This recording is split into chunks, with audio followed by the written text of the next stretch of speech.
Bien, bonsoir à tous. Je suis heureux de vous accueillir à nouveau pour ce deuxième CPJ Live qui est une occasion pour le Centre Pierre Janet de recevoir des auteurs, des praticiens, parfois connus, parfois moins, mais qui ont quelque chose à dire sur l'actualité, qui ont un regard sur l'actualité, ou qui ont eux-mêmes une actualité qui peut être une actualité éditoriale.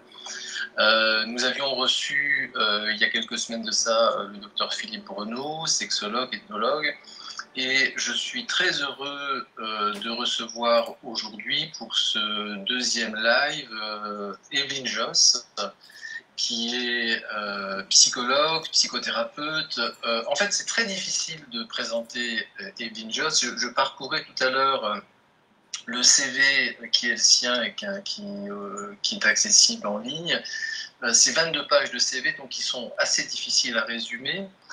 Et en fait, j'ai trouvé 4 expressions qui, je crois, la résument assez bien.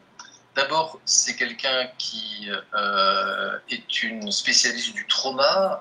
À cet égard, elle vient de rééditer en 2020 la deuxième édition de son livre Le traumatisme psychique de l'adulte, qui est paru chez Debook. Donc c'est une praticienne, mais qui écrit, qui pense, qui développe une pensée, et je trouve que ça, il faut le souligner, et j'aime bien ces thérapeutes-là qui sont en mesure effectivement de nous faire partager une clinique élaborée. Donc le trauma, je crois que c'est un mot-clé qui caractérise assez bien ce qu'est Evelyne Josse.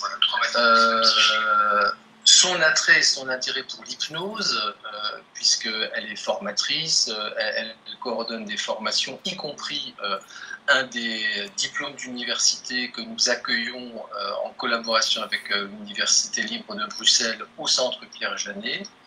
Troisième terme qui la caractérise, c'est le terme d'humanitaire. Elle fait partie des psychologues, des professionnels dans notre champ qui nous font honneur, qui s'engagent, et elle a un palmarès en termes d'intervention et d'action humanitaire qui lui confère une vraie expérience, et je crois que ça va nous éclairer aujourd'hui sur le propos qui est le nôtre.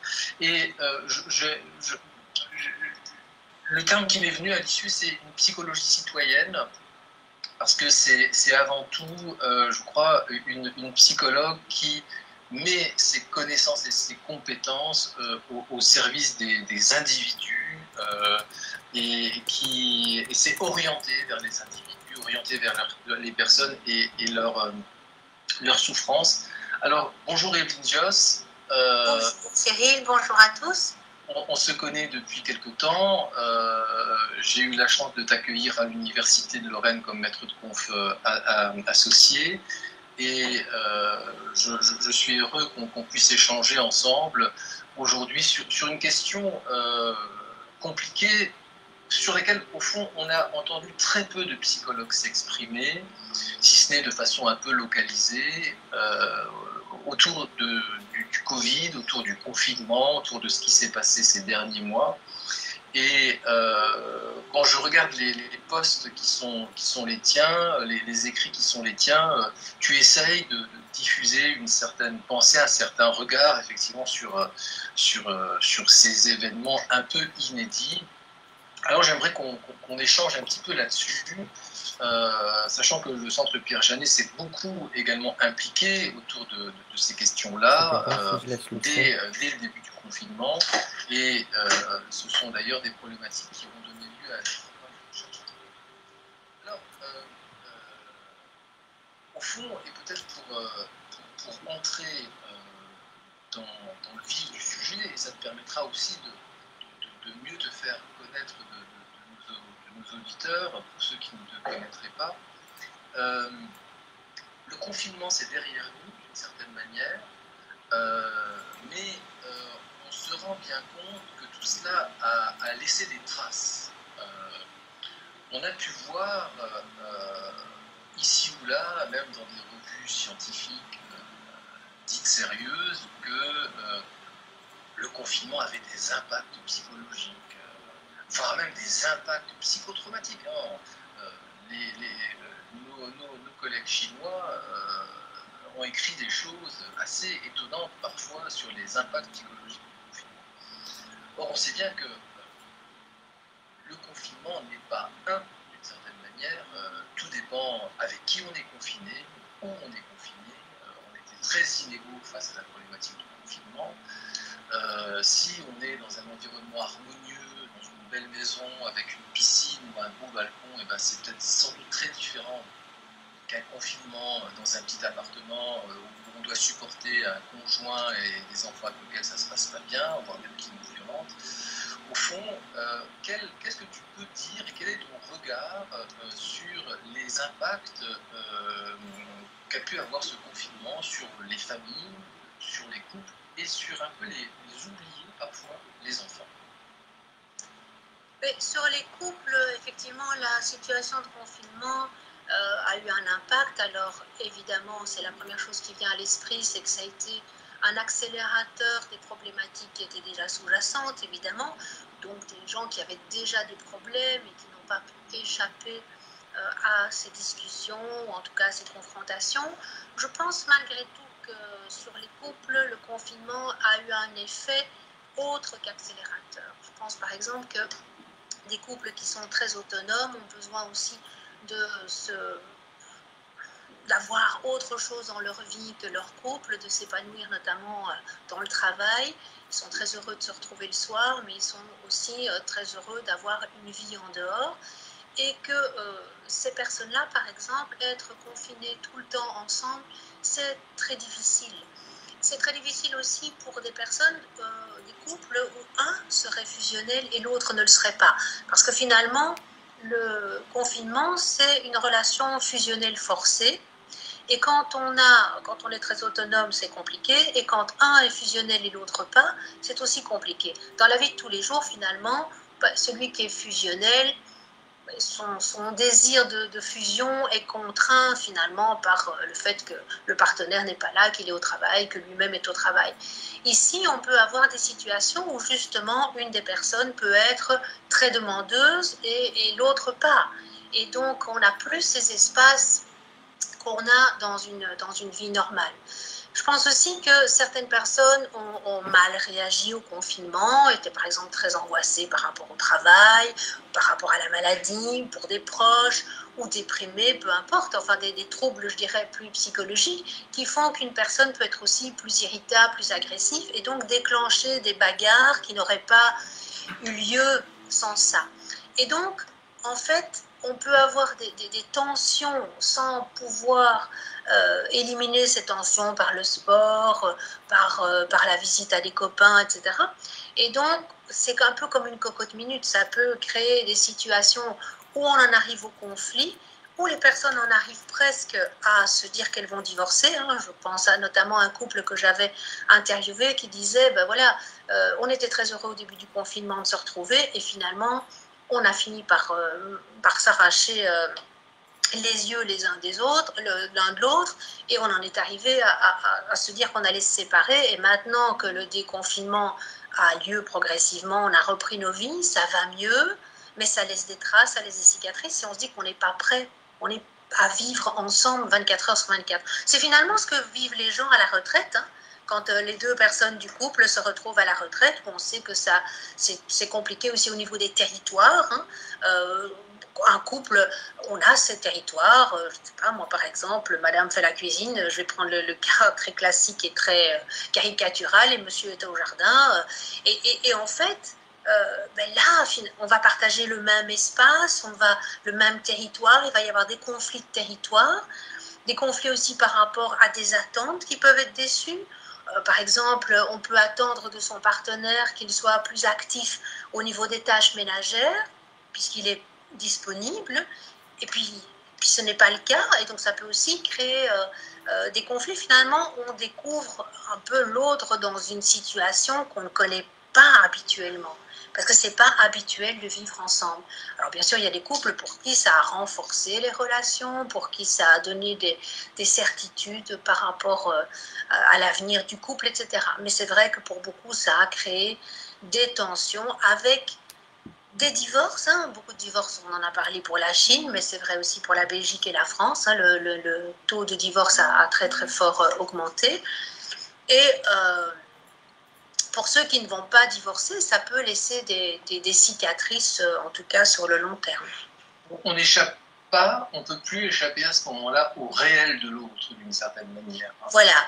Et en fait, on ne peut pas échapper à l'intimité. Et l'intimité, c'est une relation extrêmement impliquante personnellement. On a cette relation intime, mais on a aussi des relations amicales qui sont impliquantes, mais déjà beaucoup moins, des relations aussi professionnelles qui le sont moins. En fait, c'est très très fatigant l'intimité. C'est à la fois très chouette, mais très fatigant. En fait, on est toujours sur le regard de l'autre. Imagine, ton patron ne va jamais te dire, alors qu'il te voit à ta pause déjeuner manger un chocolat, « Ah, tu avais dit que tu voulais maigrir et tu es en train de manger du chocolat. » Enfin, c'est pas cohérent ce que tu racontes. Mais ton conjoint peut te le dire, c'est-à-dire que des choses qui sont finalement assez distillées dans la vie de tous les jours parce qu'on se voit relativement peu, mais là on est tout le temps sous le regard de l'autre et donc c'est tous les gestes, tout ce qu'on dit peut être interprété, peut être source de jugement et donc ça c'est très très fatigant, on peut plus s'aérer. Et puis aussi dans un couple, on est très narcissisé dans les premières semaines, les premiers mois d'une relation. Enfin, c'est quelque chose qu'on peut encore avoir au cours de sa relation affective, enfin qui n'est pas constante. Et donc, on a aussi besoin de sources autres que le couple, et notamment au niveau professionnel, où on va aussi s'épanouir professionnellement. Enfin, évidemment, ce n'est pas le cas de tout le monde, mais je ne peux pas évidemment. On peut faire du cas par cas, mais donc pour les couples qui travaillent et qui aiment leur travail, c'est clair que ce sont aussi des sources d'épanouissement et donc la partenaire ne peut pas tout apporter. On reviendra sur la question du travail tout à l'heure et justement du fait que des univers intimes et professionnels se sont percutés en termes de temporalité et d'espace. Mais se pose aussi la question des familles. Si ça a été un révélateur pour les couples dans un sens positif ou dans un sens négatif, les familles ont aussi beaucoup souffert parfois. Je veux dire, on est loin de la famille Kinder, où tout le monde est beau, tout le monde est gentil. Là aussi, il y a le réel de la famille, le réel de relations avec les enfants qui peut être éminemment compliqué. Et là, ça va dépendre aussi des âges. Tout à fait. Donc c'est vrai que pour les enfants, un grand nombre d'enfants petits a apprécié le confinement parce qu'ils sont très demandeurs d'une relation avec leurs parents. Mais par contre, c'est très pompant aussi pour les parents, surtout s'ils avaient à gérer du télétravail. Pour les enfants plus grands, c'est déjà un peu plus compliqué parce que les parents ne constituent pas un tout. Ils ont besoin de voir leurs grands-parents, ils ont besoin de voir leurs tantes, leurs oncles, leurs cousins, ils ont besoin d'aller à l'école, ils ont besoin d'avoir leur vie d'enfant, leur scolarité, la régularité scolaire. Et donc, là aussi, les parents doivent être parents. Ils doivent aussi souvent être enseignants, mais ils doivent parfois être travailleurs en télétravail. Et donc souvent, ils sont mauvais sur tous les plans parce qu'ils sont distraits dans leur travail, donc ils ne sont pas aussi performants parce qu'ils sont dérangés par leurs enfants. Enseignant, c'est un métier, tout le monde n'a pas la capacité, surtout quand on est en même temps stressé parce qu'on se dit qu'on devrait travailler. Et donc... et on doit être maman ou papa dans tout ça, c'est pas évident. Et puis pour les enfants encore plus grands, et là je pense aux adolescents, là je pense que c'est vraiment très délétère ce confinement. Parce que justement, les adolescents sont dans un moment où ils se détachent de leurs parents, ils ont besoin de leur bulle. Et souvent il y a déjà des conflits un peu larvés, par exemple sur les fréquentations, sur la consommation d'herbes, par exemple, ou d'alcool, sur la manière dont le jeune dépense son argent. Et donc là, oui, évidemment, bien entendu aussi, sur la manière dont il mène sa scolarité. Et tout ça, quand les parents sont tout le temps avec leurs enfants, ça risque de créer des conflits, j'ai envie de dire sanglants parfois, hein, parce que l'enfant adolescent a besoin de s'autonomiser, et là, il est au contraire dans le giron familial. Et déjà, tout ce qui peut être un petit peu conflictuel va être très fort activé. Et donc, c'est vrai que l'adolescent ne se définit pas uniquement par ses parents, c'est souvent les personnes à qui il se confie, c'est plutôt ses copains. Alors, c'est sûr que, les jeunes manient bien les outils Internet, mais ça ne remplace pas le contact, surtout que les jeunes font beaucoup de sport aussi ensemble, c'est aussi une façon de dégager les tensions. Un jeune, quand il est en conflit avec ses parents, qu'est-ce qu'il fait? Il claque la porte et il s'en va faire un tour, ce qui avec le confinement n'a pas été possible. Et donc, je pense que ça a créé des fractures, en tout cas dans certaines familles qui étaient plus fragiles. Et pour les autres, pour qui il y a eu des conflits et qui étaient sur quand même de bonnes bases, ça va quand même mettre un petit peu du temps pour se remettre, quoi, tout ça. Alors c'est vrai que certaines familles, ça a été des familles qui se sont retrouvées, qui ont pu écouter leurs enfants sans les juger, parce que c'est ça le problème avec les adolescents, c'est le fait de se sentir jugé alors qu'il est justement en train de faire ses propres choix. Donc du coup, comme c'est une démarche nouvelle, faire ses choix, être critiqué sur ses choix, c'est le critiquer lui directement. Donc on est dans des problématiques narcissiques très fortes pour l'ado. Et donc les familles qui ont réussi ce tour de force de pouvoir faire des activités, par exemple, il y en a qui ont fait des activités sportives via Internet, hein, suivre des espèces de tutoriels, et qui ont fait ça avec leurs gosses, ou qui ont commencé à faire de la pâtisserie, et qui ont pu motiver, ou qui ont pu s'intéresser par exemple à l'environnement. Hein, et donc aller voir des vidéos, aller lire des choses sur l'environnement, de voir comment on allait vivre autrement après, comment on pouvait par exemple faire ses produits ménagers ensemble. Et donc ça, les ados sont très demandeurs, il y a quand même un grand nombre d'ados qui est très sensible à l'environnement, donc les parents qui ont pu réussir ça, à s'intéresser à ce qui intéresse vraiment les adolescents, qui ont pu trouver cette porte d'entrée, ont pu au contraire tisser des relations plus fortes. Mais je ne pense pas que ce soit malheureusement la majorité des familles. Oui, il y a eu aussi, oui c'est ça, il y a eu des choses très positives, hein. Moi je l'ai vu aussi chez les patients, chez des amis, des gens qui ont saisi l'opportunité d'habiter pleinement une parentalité que leur vie professionnelle ne leur permettait pas d'avoir. Donc il y a eu des choses éminemment positives, mais là encore, je crois qu'on était très très inégaux tous face au confinement, et d'ailleurs parler du confinement est une sorte d'absurdité, quoi. Je crois qu'on a un confinement qui a été vécu selon des modalités très différentes selon les personnes. Ceci étant, il y a un contexte qu'on n'a pas évoqué, c'est que ce confinement s'est opéré dans un environnement extrêmement anxiogène. Tout à fait. Fond, si on s'est confiné, c'est par crainte.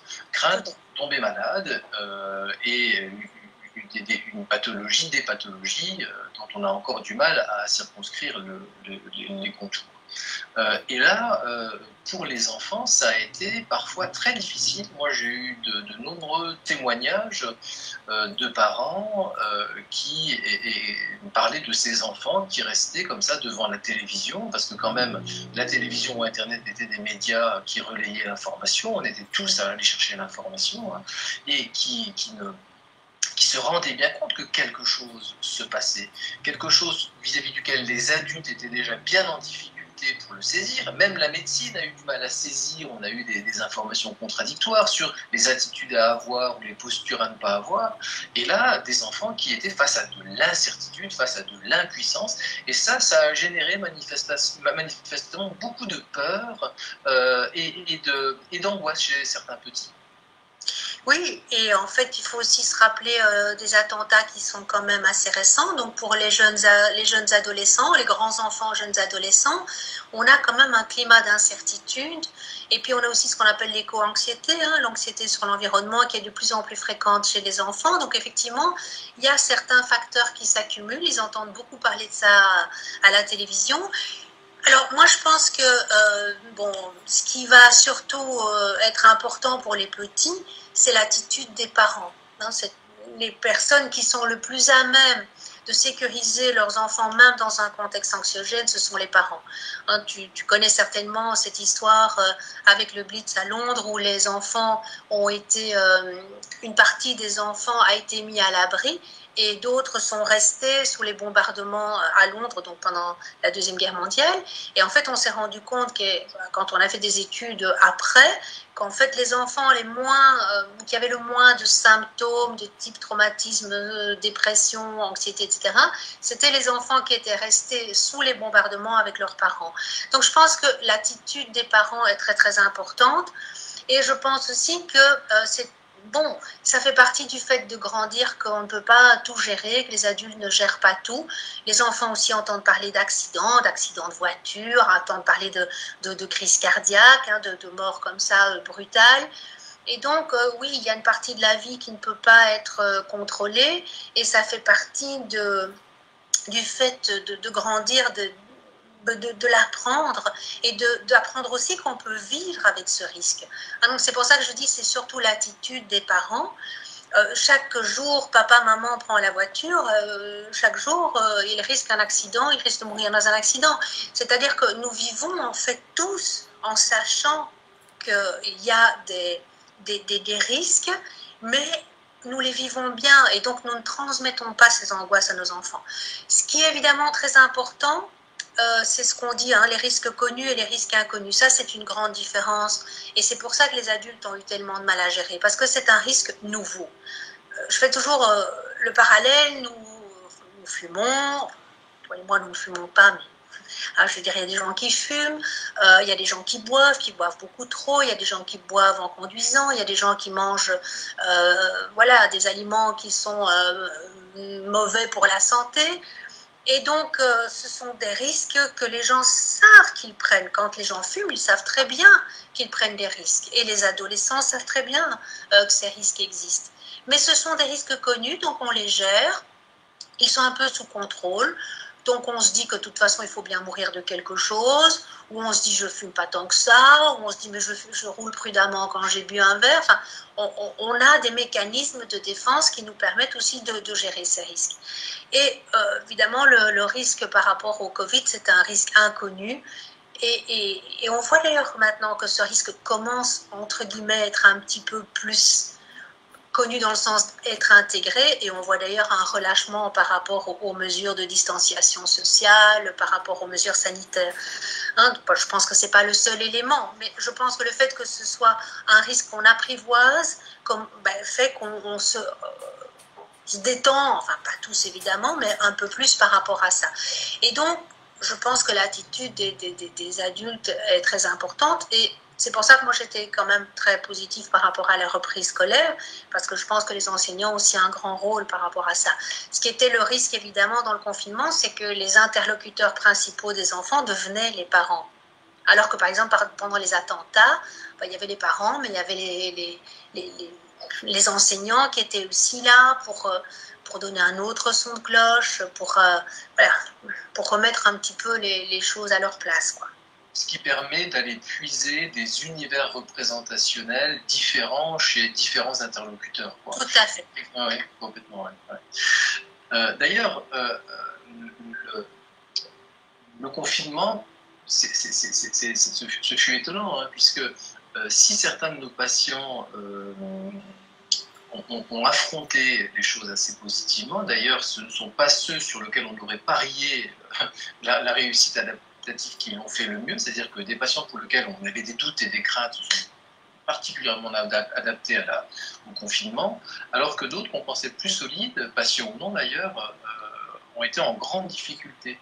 Et le sentiment d'impuissance, le sentiment d'incertitude a été un déclencheur chez certains des patients qui a réactivé de vieilles histoires. Oui, bien sûr. Hein, donc je pense que les choses non résolues, elles restent en nous, et que voilà, n'importe quelle situation qui pour l'inconscient peut rappeler la situation originale, la première situation peut effectivement déclencher.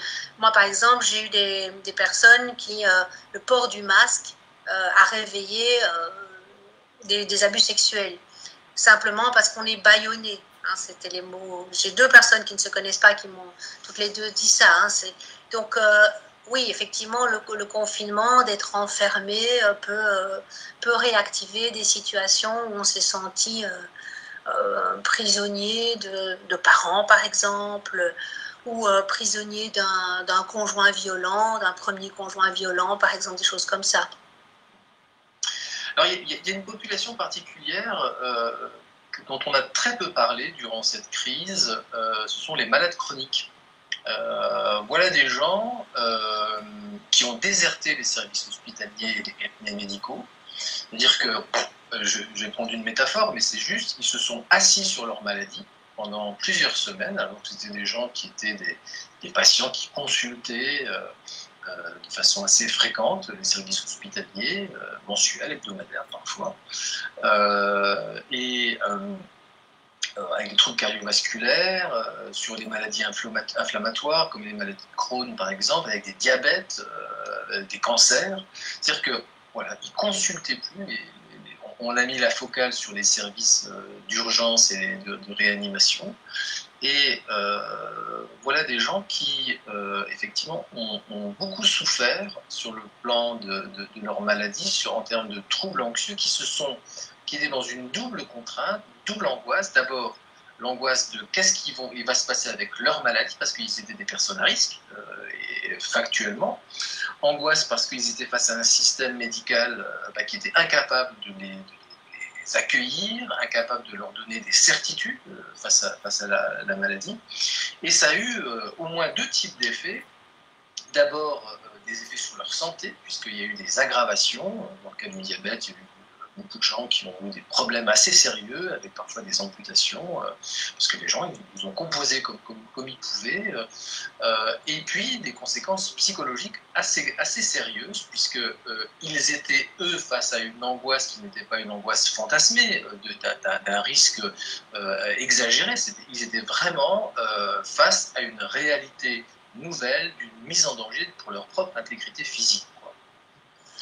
Oui, il y a la peur, mais il y a l'angoisse, parce qu'effectivement, hein, quand on en arrive à des amputations dans les cas de maladies chroniques, en fait, les services des urgences fonctionnaient toujours, ils auraient pu consulter. Donc c'est parfois aussi la peur du Covid dépassait à ce moment-là la peur de leur propre état de santé. Donc effectivement, il y a une peur bien réelle, par rapport au fait que ce sont des personnes plus à risque par rapport aux formes graves du Covid, mais aussi il y a une part d'angoisse parce que des personnes auraient pu consulter ne serait-ce que les services d'urgence qui fonctionnaient. Moi, j'ai été au service d'urgence parce que j'ai fait une allergie aux piqûres d'abeilles. Je me suis retrouvée aux urgences en plein confinement. Donc, je veux dire, mais effectivement, il y a l'angoisse qui fait...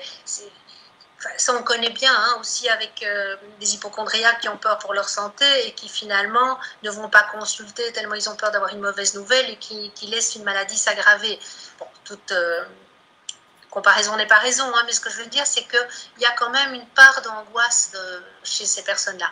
Mais comme tu le disais tout à l'heure, hein, c'est les conditions. Moi, j'ai toujours dit, il vaut mieux être riche et en bonne santé pour vivre le confinement que pauvre et en mauvaise santé. Hein. Ce qu'on a vu, c'est qu'effectivement, les personnes qui ont le mieux vécu, c'était les personnes évidemment qui avaient un logement confortable, qui étaient bien accompagnées, c'est-à-dire avec des personnes avec qui ils avaient des relations de qualité et qui étaient en bonne santé. C'est les 3 critères qui ont fait que des personnes ont bien vécu.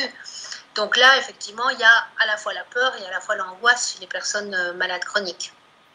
Alors, pour toi qui a beaucoup travaillé sur le traumatisme, on a beaucoup parlé du confinement et du traumatisme. Est-ce qu'il ne faut pas tordre le cou à cet usage un peu léger, y compris des professionnels qui parlent de traumatisme, alors qu'au fond, ce n'est pas de ça dont il s'agit? Non, ça m'énerve aussi. Hein. Pour moi qui suis passionnée effectivement par tout ce qui est dans la sphère du trauma, pour maintenant, tout est trauma. Tu divorces, c'est un traumatisme. Tu es confiné, c'est un traumatisme.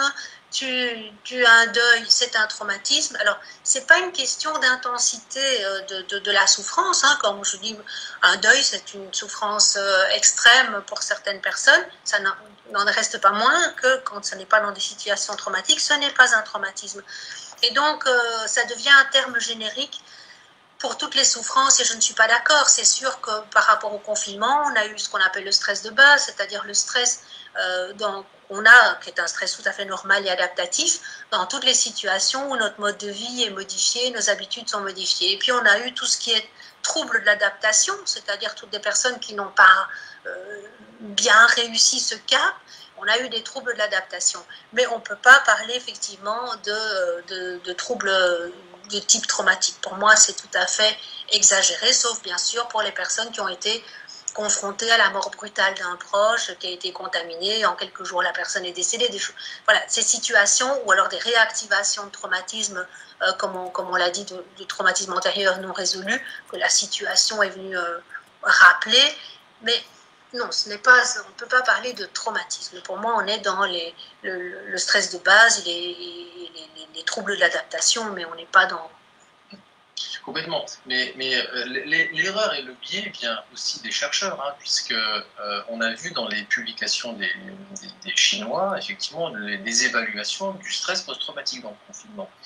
Or, on avait des scores très faibles, mais qui avaient des scores quand même. Alors, le problème, il est conceptuel et clinique, c'est-à-dire que si on fait passer une échelle de traumatisme à des sujets, quel que soit leur vécu, on aura un score. Et on pourra effectivement, par extension, dire qu'il y a du traumatisme. Mais c'est une aberration conceptuelle en amont, au fond. Et ça, c'est un vrai problème aujourd'hui dans notre champ, où on utilise à tort et à travers la dimension du trauma qui doit être spécifique et qui doit être plus spécifié.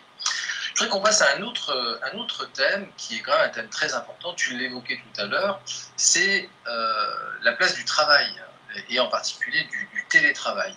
Voilà quelque chose qui s'est imposé pendant longtemps. Les sociétés, les entreprises et la société dans son ensemble freinaient au fond des cas de fer pour aller vers le télétravail.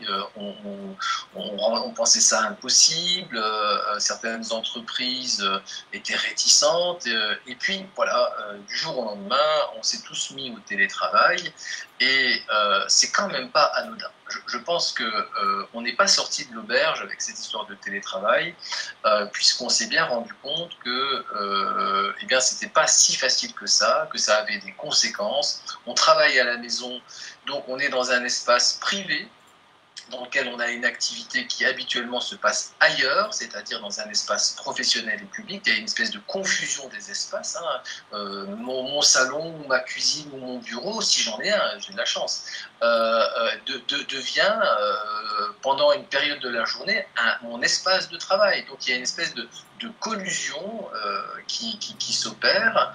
On n'a plus la possibilité, comme tu l'évoquais, d'échapper, c'est-à-dire d'avoir des espaces dans lequel je peux m'enfuir et quitter la maison, non pas parce que j'y suis pas mal, mais parce que j'y suis mal, mais parce que effectivement je vais vers d'autres espaces identitaires, d'autres espaces qui me structurent différemment. Là, il y a encore une confusion des identités. Je suis à la fois père et psychologue, mère et comptable, ou que sais-je. En même temps, il y a une collusion des espaces, une collusion des identités, et une collusion de la temporalité, parce que si dans les environnements de travail, on a tous ce que Grosier appelait des zones d'incertitude, c'est-à-dire des espaces où on peut s'échapper et échapper à l'organisation, où on va fumer une cigarette, où on prend une pause, où on sort du contrôle de l'entreprise.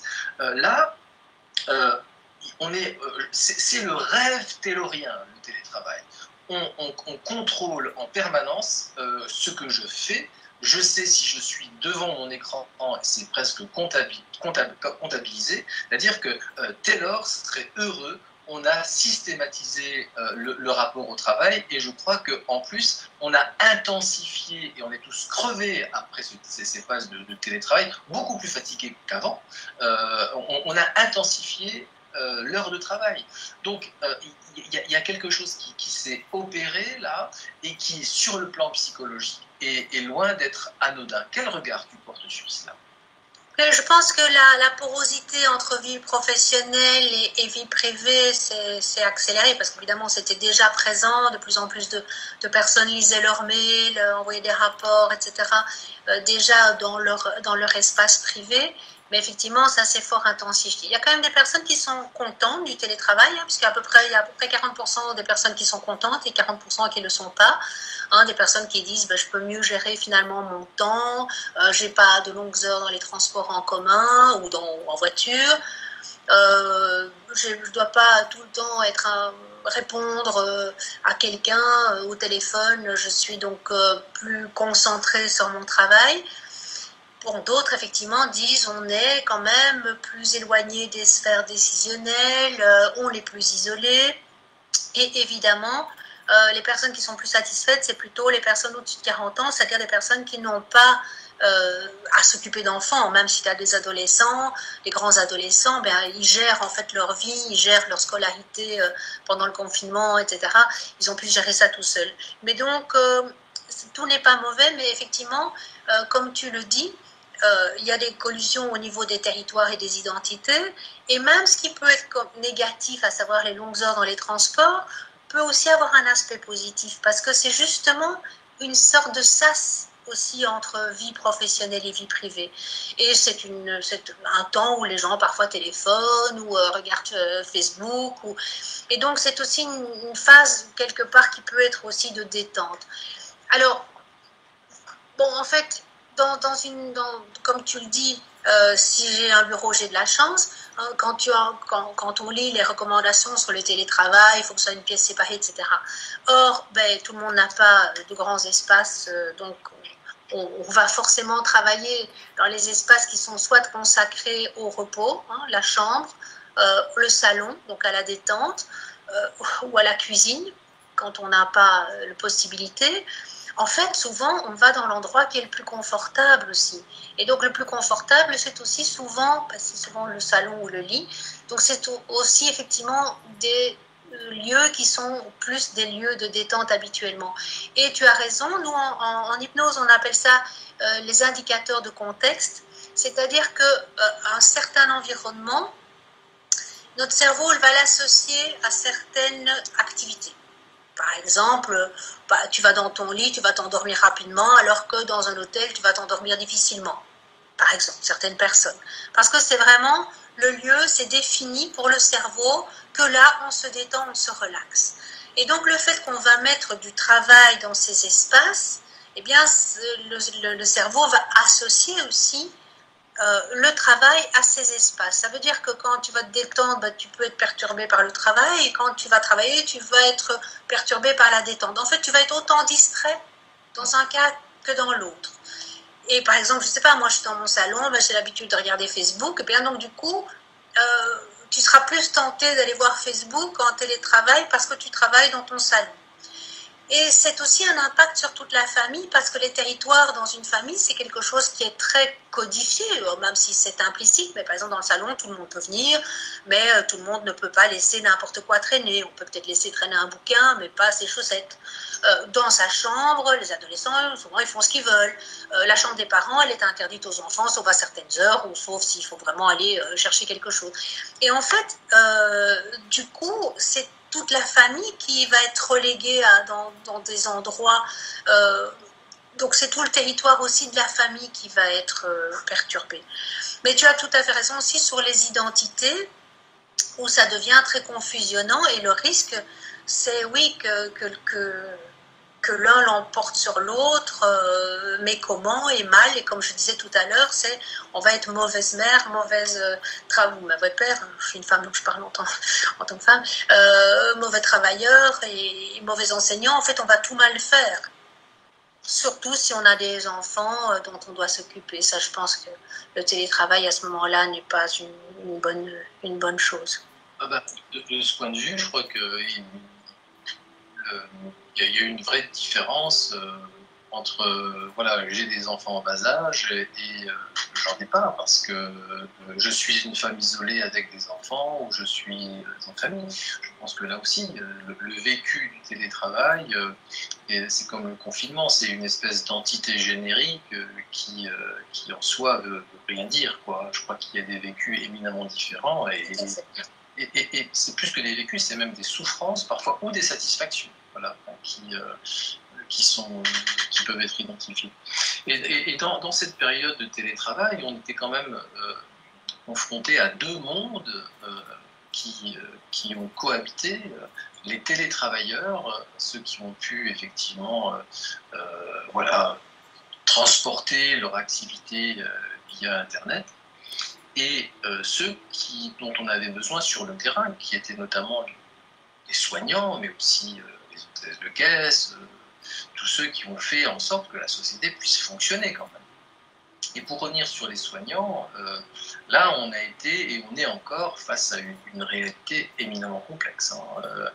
Les impacts psychologiques sur les personnels dans les EHPAD, les services hospitaliers, voilà, des gens qui n'ont pas pu télétravailler, il n'y avait pas le choix, il fallait aller bosser, et c'est quand même une drôle de situation quand on risque de perdre sa vie en allant la gagner.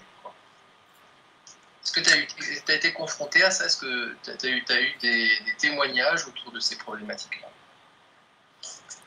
Alors, juste peut-être une petite parenthèse sur les couples, c'est que ça a pu créer des difficultés aussi, notamment au niveau du sentiment d'inutilité du partenaire qui restait à la maison, qui faisait du télétravail, mais par exemple pour des grosses boîtes qui font du fric et donc avec des remises en question, hein, c'est ce qu'on appelle le burn-out, hein, la perte de sens au niveau du travail, avec des conflits dans le couple à cause de ça, et aussi des conflits parce que la peur de la contamination du soignant ou du partenaire.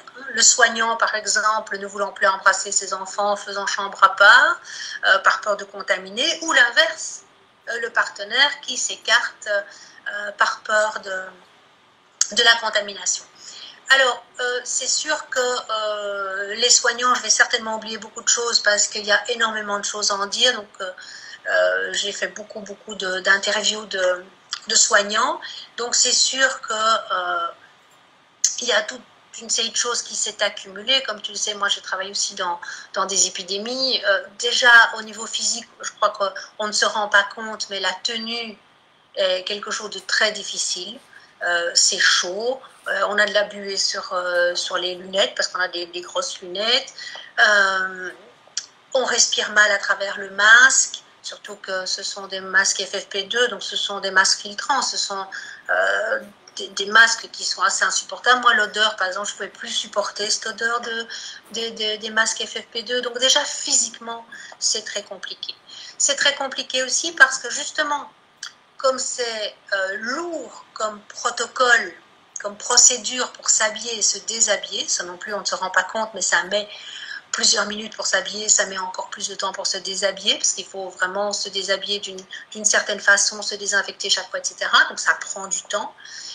Comme il y a manqué aussi de matériel, les gens évitaient de s'habiller, de se déshabiller, parce que le matériel, une fois qu'on se déshabille, il est à la poubelle et on doit en remettre un autre. Donc ça veut dire aussi que les personnes rentraient dans les chambres et essayaient de faire le maximum pour ne pas avoir à y retourner. Et donc, par exemple, j'ai une dame qui me disait, voilà, moi, le soir, je pleurais dans ma voiture et j'ai pleuré toute une soirée. Et mon mari me demandait ce que j'avais, je n'arrivais pas à lui parler parce qu'en fait, je me disais, j'ai tout fait ce qu'il fallait au niveau technique, mais par contre, au niveau humain, non. Et alors, elle me disait, voilà, les gens, dès qu'ils sont un petit peu valides ou quand ils sont encore un peu valides, on leur demande de débarrasser eux-mêmes leur plateau repas, de faire eux-mêmes leur lit pour ne pas avoir à rentrer dans la chambre. Et donc, au niveau humain, c'était terrible pour ces personnes qui ont choisi ce métier pour soigner, pour soulager. et donc qui ne pouvaient pas ne serait-ce que tenir la main à ces personnes. Il y a des personnes qui sont mortes seules parce que les infirmiers, les infirmières, les médecins devaient être dans d'autres chambres où il y avait d'autres choses qui se passaient, ou étaient occupés. Donc on ne peut pas passer d'une chambre à l'autre comme on le fait dans un service normal de soins intensifs. Donc ça, moralement, ça a été extrêmement difficile. D'autant plus que comme ces personnes, les malades, étaient seuls puisqu'il n'y avait pas de visite, en fait, les seuls interlocuteurs, c'était le personnel médical, infirmier et les aides-soignants. Donc il y avait énormément de demandes, et des demandes auxquelles les soignants ne sont pas nécessairement habitués. D'abord, la charge émotionnelle, en général, est répartie avec les visiteurs, avec la famille, les proches. Ici, c'est eux qui portaient. Et ils portaient aussi les familles, puisque les familles téléphonaient. Quand les patients étaient trop faibles pour répondre au téléphone, tout passait par les soignants. Donc c'était vraiment très très lourd aussi au niveau psychologique, toutes ces angoisses. Tu sais, tu as des gens qui disaient « mais moi j'ai 2 enfants, vous n'allez pas me laisser mourir, ils ont besoin de moi ». Enfin, pour les personnes, c'était extrêmement terrible de devoir répondre et pas avoir l'habitude de ça, et pas avoir le temps, et être fatigué, et donc pas non plus avoir toujours l'énergie, la patience. Par exemple, j'ai une dame qui me dit, voilà, il y a une dame qui m'a téléphoné, c'était la 3e fois de la journée, son père peut répondre au téléphone, et voilà, les gens s'énervent parfois auprès des familles, et puis ils se sentent très coupables, parce que ça, c'est très typique des soignants.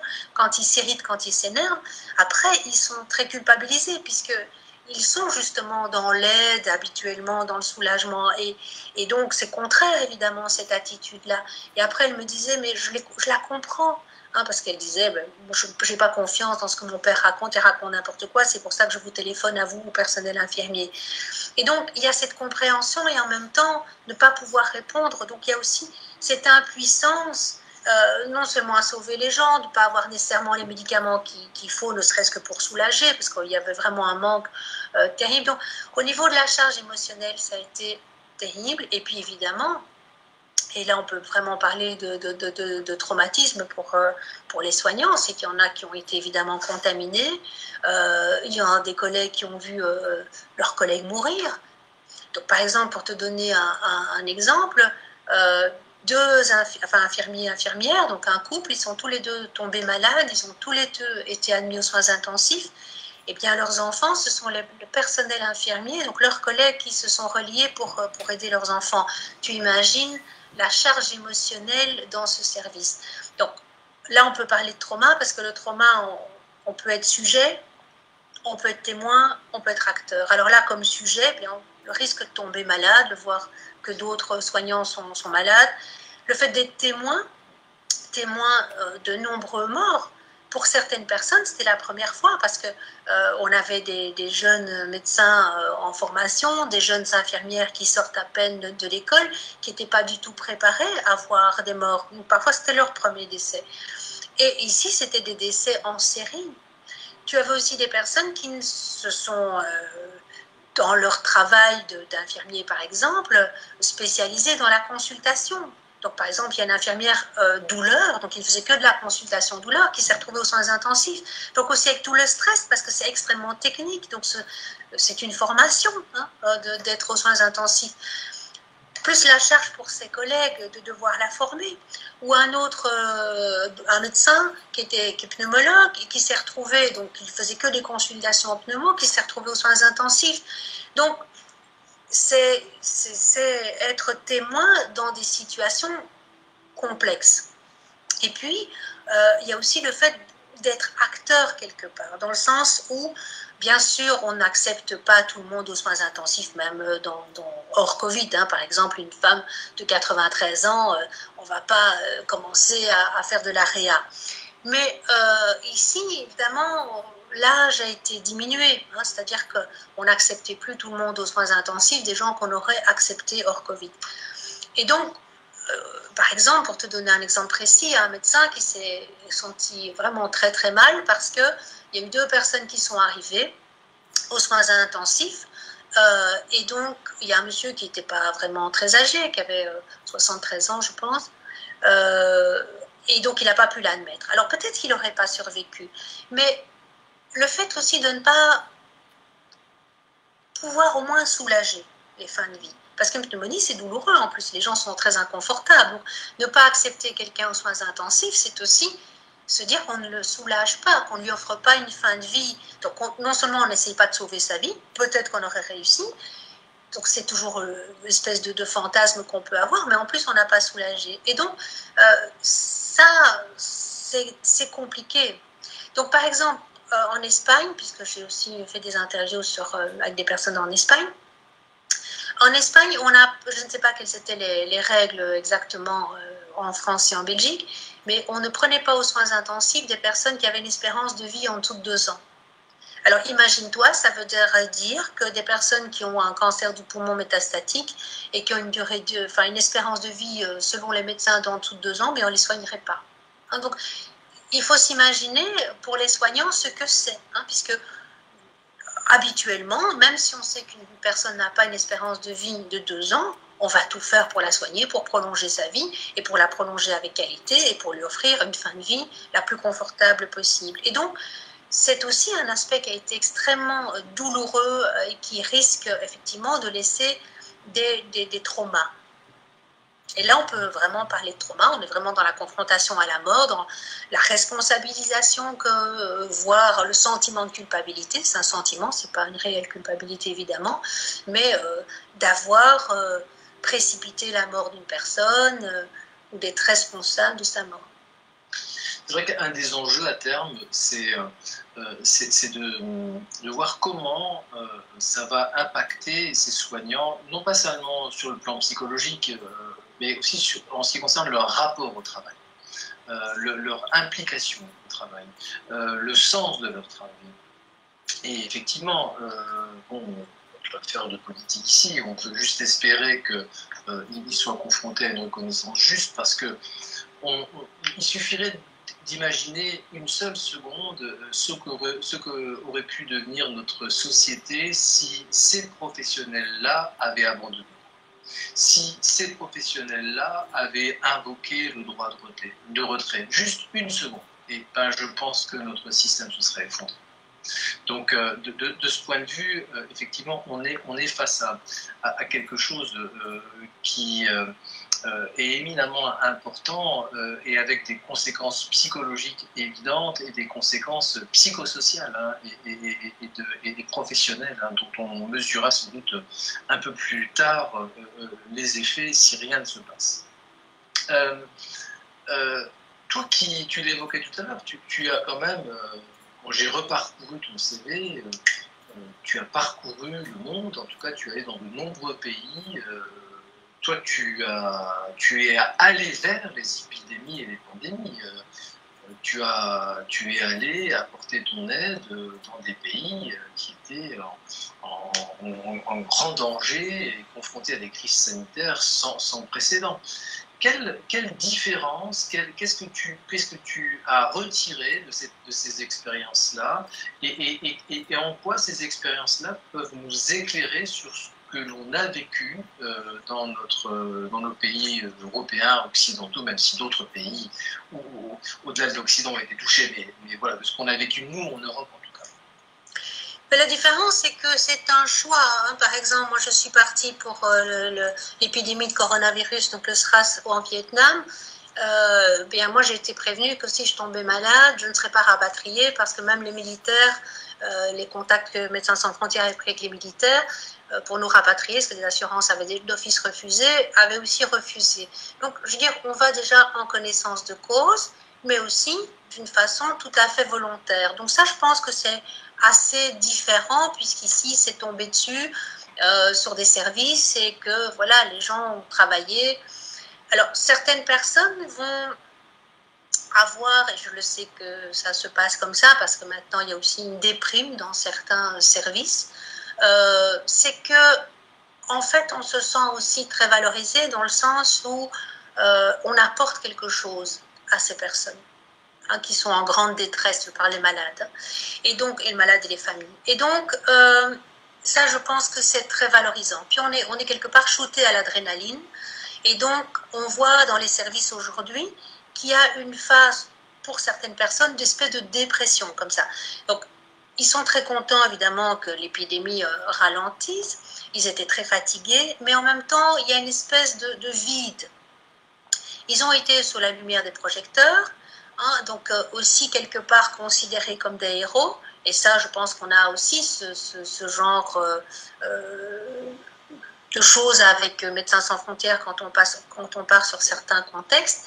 Et donc maintenant, il y a, ben voilà, les feux des projecteurs se sont éteints quelque part.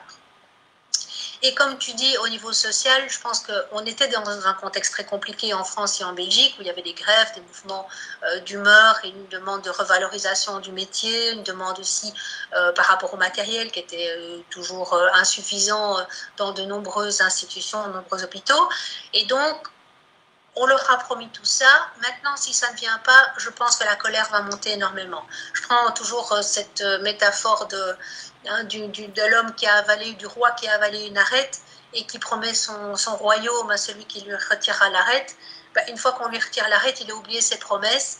Alors aujourd'hui, si on oublie les promesses, je pense que ça va mal tourner. Hein. C'est-à-dire que là, il y a des personnes qui sont déjà en train, effectivement, dans les soignants, de remettre en question leur métier en se demandant s'ils ne vont pas faire autre chose.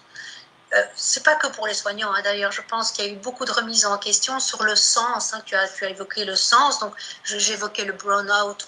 On n'en parlait pas jusqu'à présent. Hein. C'est quelque chose qu'on connaît depuis quelques années. Donc on parle du burn-out, on parle du bore-out. Hein. Tu peux peut-être développer un peu l'idée. Et donc le burn-out, donc brown de brun, hein, marron. Donc le blackout, c'est une coupure d'électricité, donc brownout, c'est moins qu'une coupure, c'est-à-dire c'est une diminution de l'électricité sur le secteur. Donc ça, c'est la métaphore électrique.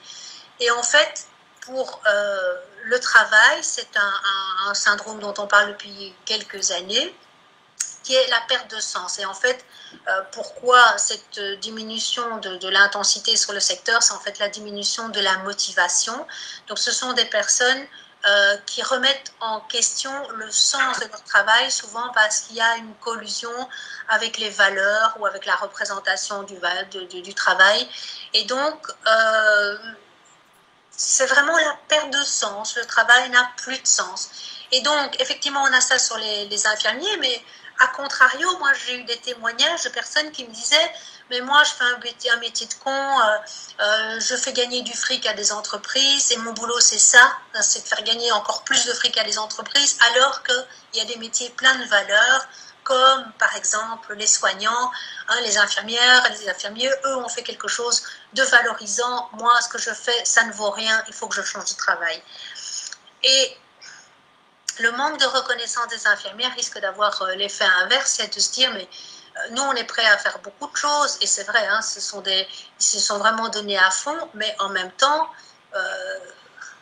il y a un besoin aussi de reconnaissance, sinon, ben, je vais m'occuper plus de ma famille, de mon jardin et de mes petits-enfants, quoi. Je veux dire, il y a de retrouver du sens aussi par rapport à la valorisation. Mais d'une certaine manière, on reviendra sur les aspects un peu positifs de cette crise tout à l'heure, mais il est évident que ça nous a confronté à un vrai questionnement et ça vient bouleverser quelque chose qui nous a fait passer d'une espèce de psychologie de l'avoir, je suis parce que j'ai, et si j'ai une belle maison, une grosse voiture, etc., ben voilà, j'ai réussi, c'est le sens des choses, à quelque chose qui s'est imposé pour beaucoup autour d'une psychologie de l'être. C'est au fond peut-être que le sens des choses et le sens de la vie, il n'est pas dans cette psychologie de l'avoir qui est propre à un modèle capitaliste quand même.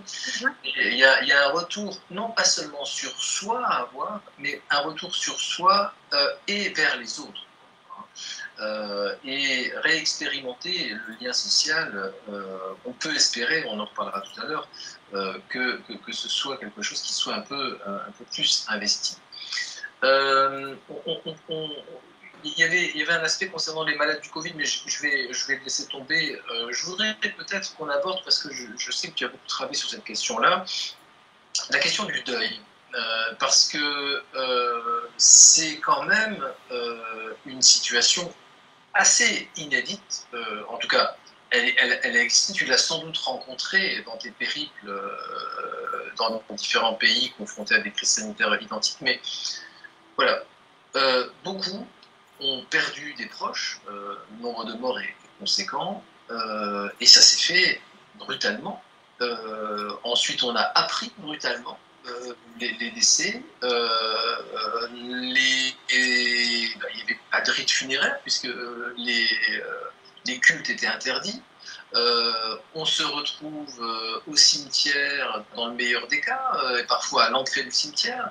Enfin, ça, c'est quand même un épisode extrêmement particulier là, qui vient de se dérouler, où on sait bien qu'une société se caractérise aussi par le traitement qu'elle fait des morts et de l'accompagnement qu'on fait de ceux qui sont en deuil.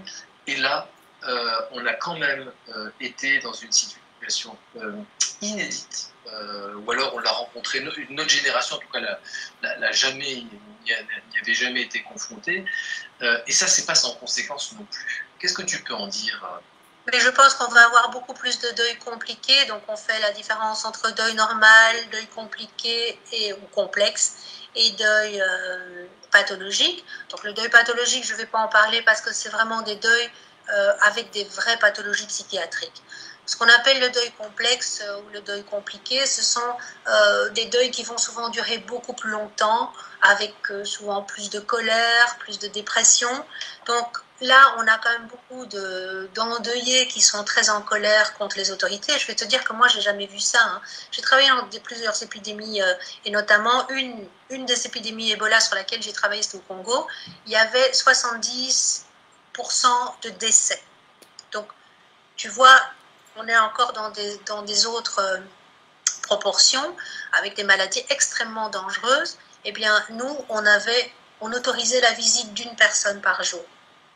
Alors, évidemment, on les habillait en cosmonautes, hein, parce que, évidemment, elles risquaient d'être aussi contaminées. Donc, mais les sacs mortuaires, par exemple, on ouvrait le sac mortuaire alors qu'une personne Ebola, un cadavre Ebola est très, très, très contagieux, pour que la personne puisse quand même voir le visage du défunt. Donc, ici, ça n'a pas été le cas, et il y a vraiment des personnes qui me disent leur colère par rapport à la façon dont les autorités ont voulu gérer tout ce qui est autour de la fin de vie et des rites funéraires. Donc ça, c'est vraiment des choses qui vont complexifier le deuil. Et moi, je pense en particulier au deuil des personnes âgées, puisqu'elles sont extrêmement concernées, puisque les plus de 65 ans, la moyenne d'âge, c'est 71 ans en France, de décès. Donc ça veut dire que les personnes de plus de 65 ans sont très concernées par le deuil, puisqu'elles ont perdu des amis, elles ont perdu des conjoints. Et donc des personnes très âgées qui vont se retrouver isolées parce que déjà beaucoup de personnes autour d'elles sont décédées dans leurs amis, parce que les enfants sont loin, parce que ces personnes sont parfois aussi moins autonomes, et donc c'est souvent le couple qui permet l'autonomie. Donc il y a une autonomie de couple, mais il n'y a pas une autonomie individuelle, c'est-à-dire que chacune des personnes individuellement n'est pas nécessairement capable de survivre, parce que l'un compense les déficiences de l'autre. Donc ça veut dire que parfois il y a une mise des personnes en maison de retraite, alors que la maison de retraite aujourd'hui fait peur, donc avec aussi un changement complet de vie. Donc c'est vrai que les deuils chez les personnes âgées ont impliqué encore beaucoup plus de changements et de ce qu'on appelle les pertes secondaires que chez les plus jeunes. Et donc vraiment pour moi, je pense qu'on doit avoir une attention particulière par rapport aux endeuillés qui sont âgés. Et en plus, les personnes âgées ont parfois perdu un enfant plus jeune, adultes aussi.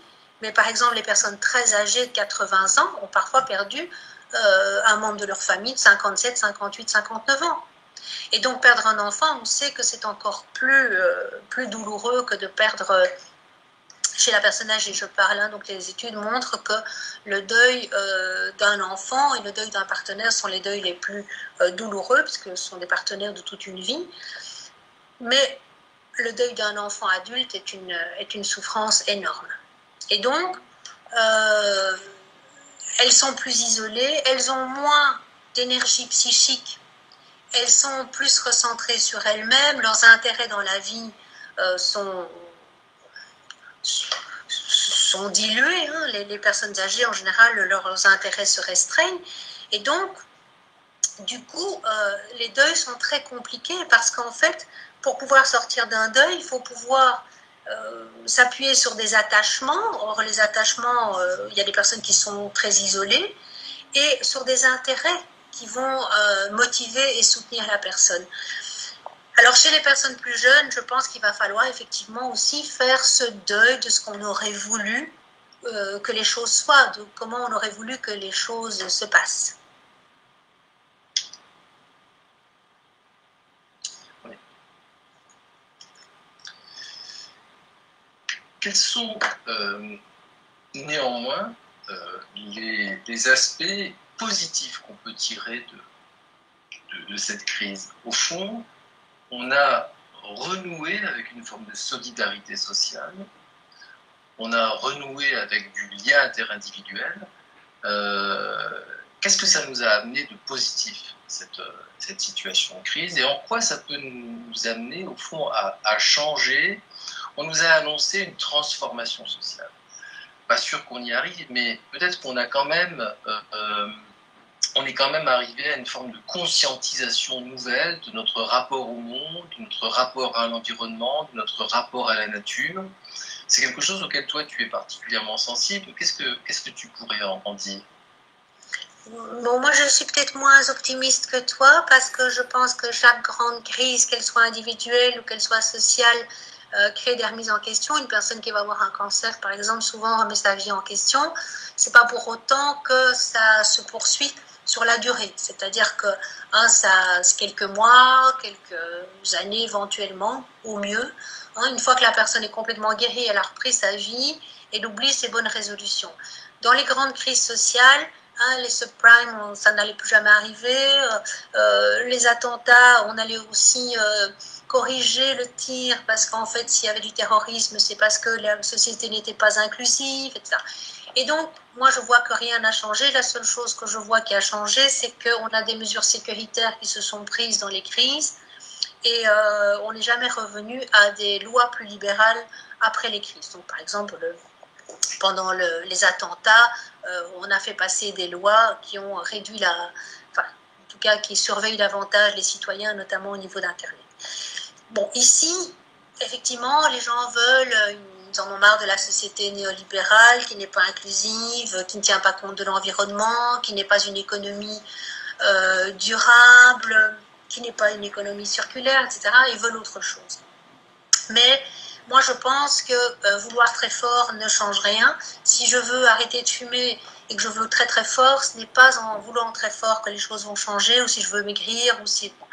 Donc, je veux dire que si on veut changer quelque chose, il faut remplacer par quelque chose. On ne supprime que ce qu'on remplace. Ça veut dire qu'il faut développer des stratégies pour savoir qu'est-ce qu'on va faire à la place. Et moi, ce que je crains, c'est que, voilà, il y a eu ce désir de changement.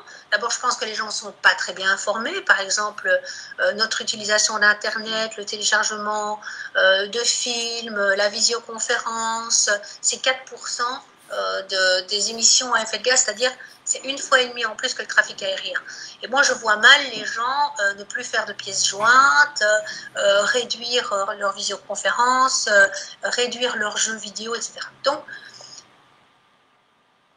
et déjà, il y a qu'est-ce qu'on peut faire, mais il y a aussi qu'est-ce qu'il faut savoir pour pouvoir faire les choses, comme par exemple ce que je viens de dire sur la consommation par Internet.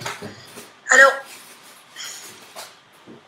bon, moi je pense aussi que quand on est limité par le budget, c'est bien d'avoir des belles idées, mais le bio c'est plus cher.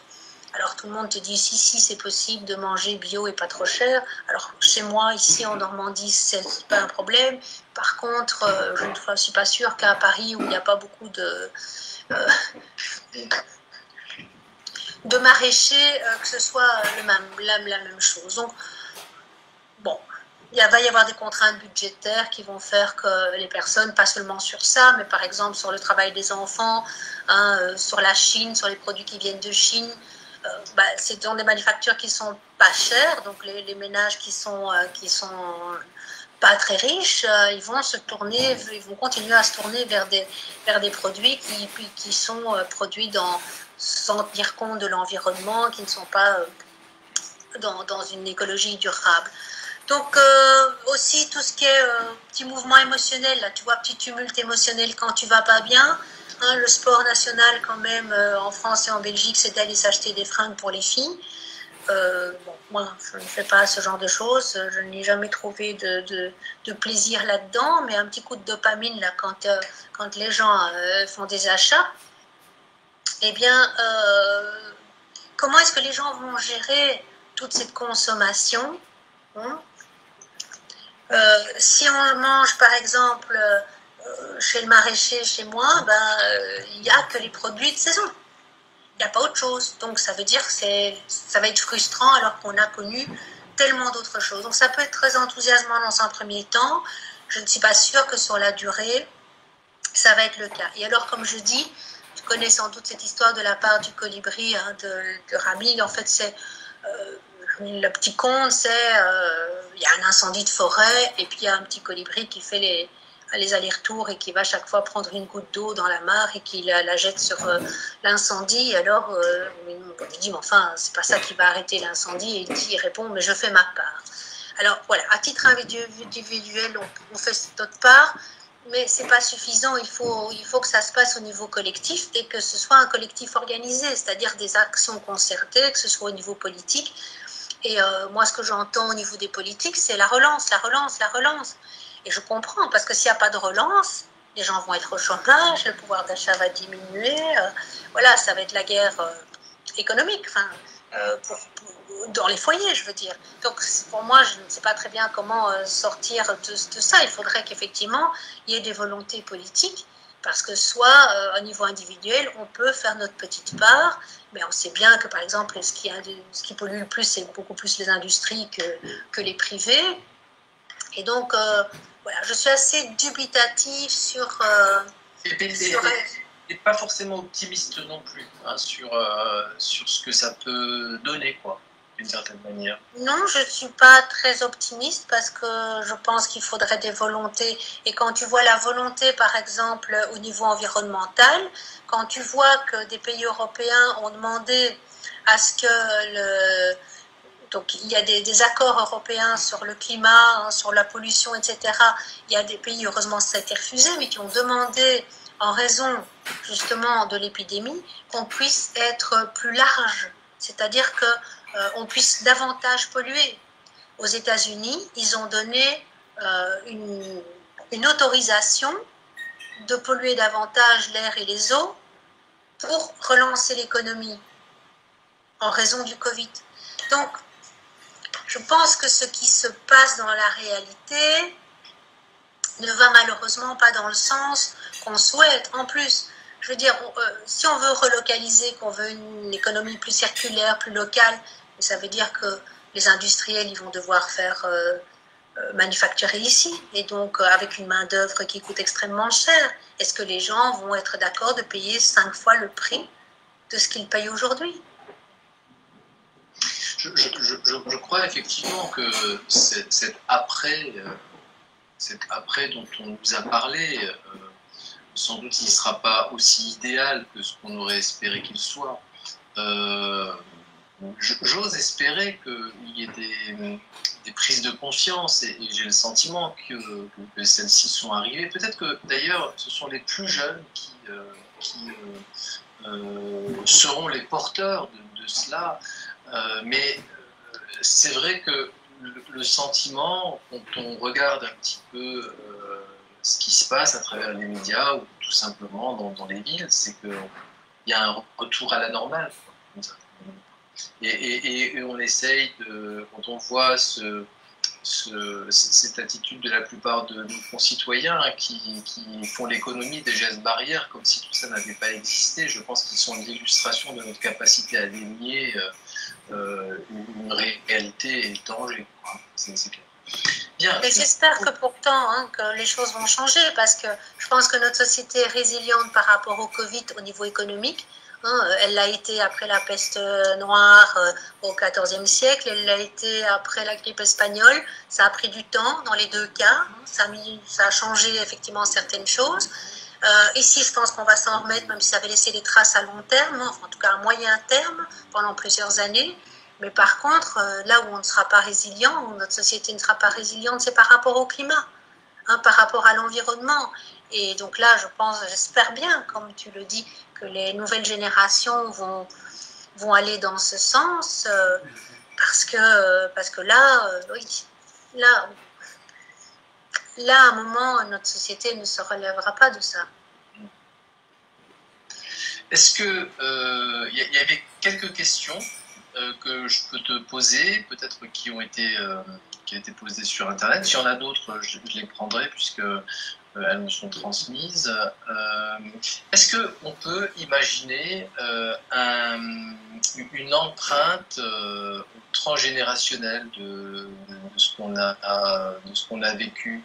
Est-ce que, voilà, comme on l'a vu avec d'autres phénomènes, hein, tu parlais de ce qui s'est passé à Londres, il y a également ces crises qu'on a connues pendant la guerre, la Seconde Guerre mondiale dans le nord de la Hollande. Est-ce que on peut craindre quelque chose de ça, voilà, quelque chose qui marquera les esprits et qui va impacter au fond négativement ou positivement d'une certaine manière les générations à venir? Moi, à mon avis, ça va dépendre de la longueur de la crise. Si ça ne dure pas plusieurs années, 2-3 ans, je pense pas que ça va changer grand-chose. Alors ça peut changer à titre individuel pour certaines personnes, notamment qui ont été très stressées. On connaît les effets de l'épigénétique, donc on sait qu'effectivement vivre des très grands stress, bien, tu peux transmettre des modifications de l'expression génétique à tes enfants qui peuvent effectivement être plus sensibles à certains cancers, plus sensibles au diabète. Donc oui, pour les personnes qui ont été extrêmement sensibles, ça peut laisser des traces transgénérationnelles dans leur génération.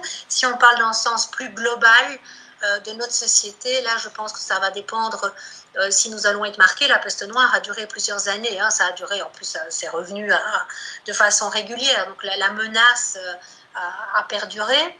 Donc je crois que là, ça va dépendre de la durée de la crise et du fait qu'on aura vraiment la nécessité de changer nos comportements ou pas. Comme tu le relèves très bien, c'est qu'on est plutôt à un retour à la normale. Tu sais, hier, j'ai rencontré quelqu'un qui disait mais c'est fini maintenant le Covid, parce qu'en fait il tendait la main et moi j'ai tout de suite dit non. En plus mon mari est diabétique, et il dit mais enfin le Covid c'est fini, et nous ici dans la Manche c'est fini, alors que maintenant notre département vient de repasser en zone orange. Donc, si effectivement il y a des coups de semonce comme ça et qui vont rappeler aux gens que non, c'est pas fini, l'angoisse va augmenter. Donc là, effectivement, si on doit reconfiner, etc., je crois que les gens vont le vivre plus mal que la première fois. Et ça va sédimenter quelque part. Et donc, du coup, là, je pense qu'on risque d'avoir des vrais changements de comportement. Si maintenant on trouve rapidement un vaccin, qu'on arrive à R0, donc au fait que l'épidémie est terminée, ou même à R1, c'est-à-dire où c'est très contrôlé puisqu'il n'y a qu'une personne qui contamine une autre, là je suis un peu sceptique. Surtout que je crois que les gens ne savent pas du tout ce que c'est, surtout les jeunes par exemple, où on voit que les jeunes ne font pas très attention parce qu'ils ne se sentent pas très à risque.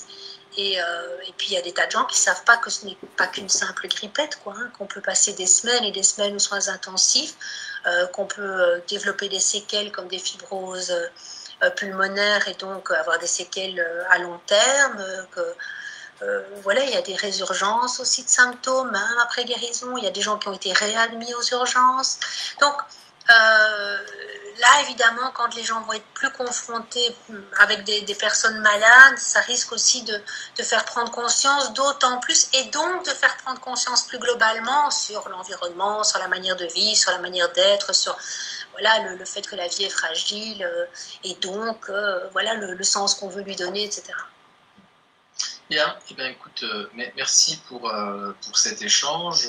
Je rappelle les deux ouvrages que tu as publiés récemment. Le premier sur les enfants et les adolescents, le deuxième sur les adultes et les traumatismes. Donc on les trouve chez Le Book, je les ai cités tout à l'heure.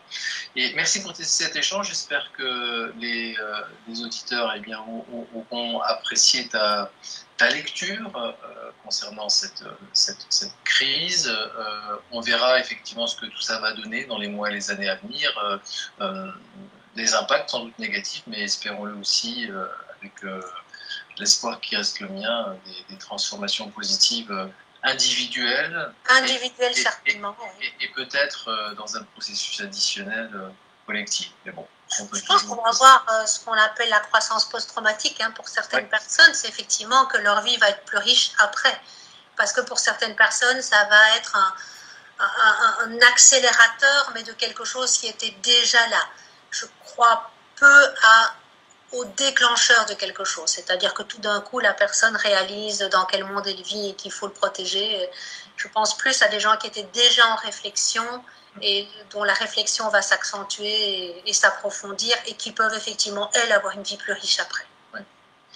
En tout cas, merci et à bientôt. Et je donne rendez-vous aux auditeurs le 7 juillet pour un autre CBJ Live avec Monsieur Lecomte, qui est un des fondateurs de la psychologie, Jacques Lecomte, qui est un des fondateurs de la psychologie positive en France. Voilà. À bientôt. Merci et bien au revoir. À bientôt. Merci à tous. Au revoir.